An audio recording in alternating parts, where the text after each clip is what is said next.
that he'd made himself one earlier. Oh, So we do no. not have any Colossus on the field. Instead, he's going for Psionic Storm. Bummer. That is not good, yeah. But something I did want to say though is Protoss was really just standing there in the middle of the map, but for what reason? He wasn't doing any economic damage. He wasn't going to be able to take that base. He's really just overextending and kind of have bad positioning. Yeah, unfortunately, I think that he knew that he'd had an opportunity a couple minutes Yeah. ago to march in and kill that base, and when he let it slip through his fingers, he kept hoping that another one would show up, but ultimately it didn't. There was just not the chance for him to actually get in and deal the damage he needs. However, one base, right now, there's not a lot of gas being mined for the Zerg player, though he did have a very large banquet, but he doesn't have it at every one of his bases, so I do hope that he takes those pretty soon, because he is moving into Broodlord tech, as we can see in his natural, the Greater Spire morphing. Now we do have Zerg running a few units unnecessarily into Protoss's units there, losing a couple Zerglings and some roaches. Of course, our Zerg player is going to go for this expansion to deny it at the top left. Does a good job, gets canceled, and actually will be able to take out an Archon.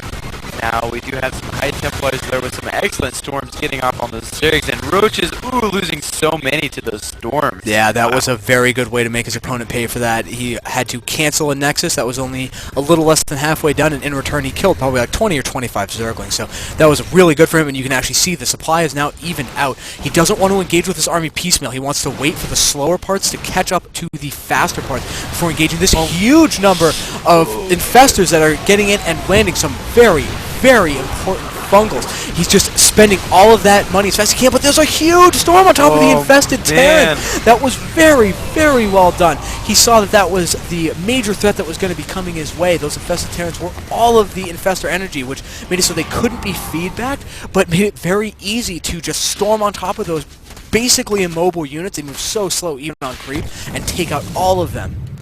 Yeah, that was an excellent job there by our Protoss player, and both of these players are managing to hold their positions relatively well. I will say, however, that Zerg does have about 151 supply versus 117 for our Protoss player, but look at the harvester count. They're almost even, and for Zerg to have this many bases, I would just imagine that they would have more drones than this. Yeah, I do think that actually, even just as you can look at each base, box it, see is there 12? And actually, it looks like he's going for more optimal saturation. You can go to the base, box it, and he's gotten very good saturation, actually, as I look at it. So I think that he's trying to not be wasteful at all and just build the bare minimum number of drones. He's spending a whole bunch to build static defenses, but it is not in time. These Zealots are going to be able to surround, take out this base very quickly, and it doesn't look like Yosho has even realized that this is a problem. Oh yeah, Omni is going to be coming in here, and a ton of drones morphing into spine crawlers right now to save their lives. And this hatchery will definitely be going down to this group of Zealots. Yeah, unfortunately this group of Zealots will be surrounded and killed off, and that's the kind of harassment that, for example, Liquid Hero is very good at, and trading your minerals for your opponent's bases is generally a good thing, so long as you're in some kind of parity with your opponent economically, and with the taking of this top left base, it looks like that's exactly what our Protoss player is going to be. Yeah, absolutely. So it does look like Omni is adding in finally some Colossi into his army, and as well as getting a Stargate. Now we do have Broodlords out here for our Zerg player, and these are going to be really hard for Protoss to deal with right now. Though in the bottom right and bottom left, a Ninja Probe managed to get in and build a pylon, and there's been great harassment going on, completely denying one base, resetting the counter on this other base, even though he's going to lose all those Zealots. He's really forcing his opponent to work hard for any additional bases that he wants to take, and because the Protoss player is already up to 5 bases, and our Zerg player has only really been able to protect 4, the Protoss player is beginning to get back into what's it's still kind of a Zerg favorite game, but he's forcing his way back into it. Well, the thing is, Protoss realizes that, you know, Zerg is committing quite a bit to his Broodlords. He has a ton of Corruptors out right now, as well as about, how many Broodlords are there? He got 6 Broodlords, and the thing is, he can do harassment very easily, as those Broodlords are just so slow. They take so long to get down to any base, any expansion, and then of course up to the main expansion. So Protoss is doing a good job realizing that he needs to be doing some drops, needs to be doing some harassment here and there, trying to split up the army. So he's working hard to get back into this game. Yeah, I would absolutely love to see another Warp Prism be warped in, and an attack go directly into the main. However, we do see both players looking at attacking each other's center expansions, by far the most vulnerable expansions on the map. However, there was not a cancel on that by the Protoss player, and all these Zerglings are running straight in. Man. Yeah, these Zerglings are going to manage to take out quite a few cannons here, and unfortunately they're not going to get... Oh, they might get a few workers here, but the Protoss army's here. They're killing a whole bunch of workers. The rally was bad for the Protoss army. He just kind of 1-8'd, but not close enough, and so by good stop position micro, these 2-3 Zerglings were able to get in and kill almost every worker at this base. Wow, fantastic job there by Zerg, and burrowing the Zerglings, unfortunately not going to be enough to keep them alive. Yeah, observers are pretty good at doing things like spotting Zerglings. And I do like this army positioning by Yosho. He has his Broodlords down in his center bottom base. That lets him do two things. It obviously protects the base, because when you have 6 Broodlords hanging out over a base, it becomes slightly more difficult to get in and actually kill.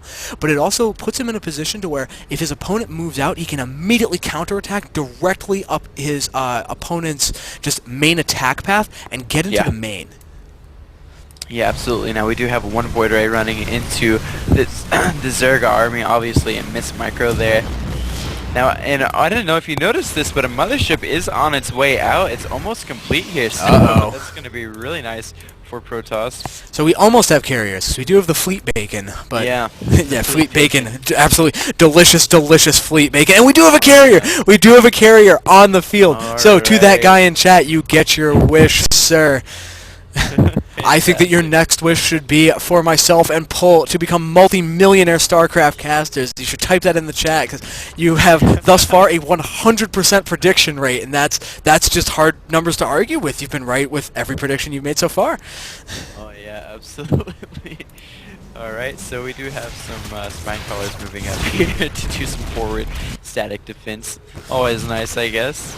Yeah, we might be moving into something of a base race, because the whole Protoss army is moving down to the bottom and pushing right, whereas the Zerg army with these very, very slow Broodlords is committed to the top left and is moving in to kill off as many of his opponent's bases as possible. So this definitely looks like a base race situation. I really hope that neither player decides to turn around. Turning around here is definitely the wrong decision. Yeah, most definitely. And I would say that it's actually, I have no idea who's going to win. There's no way to call it right now. But both players are doing a great job of taking out expansions. And this lag ship here is just lagging me like crazy. Oh no. I do think, though, that the Zerg player should continue attacking his opponent's front door and let his reinforcements be dealing with this base race, because, as we can see, the number of units that have been defending against, or that have been in the attack by the Protoss, have been slowly being whittled down.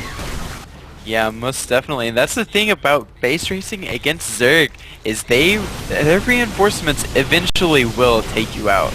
Like, it's very hard to survive against them. Now, it does look like Protoss is going to be able to take out another base, though, and our Zerg player is moving in, trying to catch him out of position. Of course, he can't really see anything right now. Where's his vision? Does he have an overseer anywhere? Does he even have an overseer? At the units tab, he has 0 overseers, so he's definitely counting on just a lot of fungals on this cloaked army, or maybe does he have neural parasite? He does neural parasite, so he might be able to steal the mothership. He gets there it is. Okay, he gets a used mothership. It's an extremely good deal. Only takes him 125 energy, and it has something like I don't know, like 2,000 or 3,000 miles on it. Very, very valuable. However, that was a big, big vortex. Ate up most of the... my computer is slowing down the game. Low in graphics setting or closing other applications may help. You know what, game? I didn't ask for your opinion. And we can see that the Zerg army was just much too large, even with that very good vortex that ate up many of the Broodlords. It was not able to defeat that Zerg army. No, absolutely not. I think the reason is, you see that carrier who's hanging out right over the 4th base? Should have been there. It's true. Where's it at? I'm trying to find it here. Oh, well. That's really interesting. I didn't know that interceptors are now being given their own tab in the units. Are they really? Tab, yeah. That's cool. Because larvae were, and that makes a lot of sense, but... Yeah. And there we go. There's the GG. Omni realizing that at 38 supply versus 138 of his opponent, he is not going to be able to come back from this. Wow, that was an awesome game. I'm really glad to have seen that. Definitely a lot of back and forth action. Of course, Zerg just ended up doing enough harassment and having a good enough army composition to deal with Protoss. Yeah, and particularly rallying those reinforcements and to kind of take the edge off of the base race that was going on. If he really committed to that, I think he could have just straight up eliminated his opponent by killing off all of the bases. Yeah, alright guys, thank you so much for tuning into this game. We greatly appreciate your views. Yeah, and everybody who's interested in checking out more of these games, you should check out channel 7M. 7M is the character 7 with just the M after it. It's where everybody's getting together, organizing all of these games. You can hop in and observe a couple. There are a whole bunch of observers in this game, or you can play some yourself.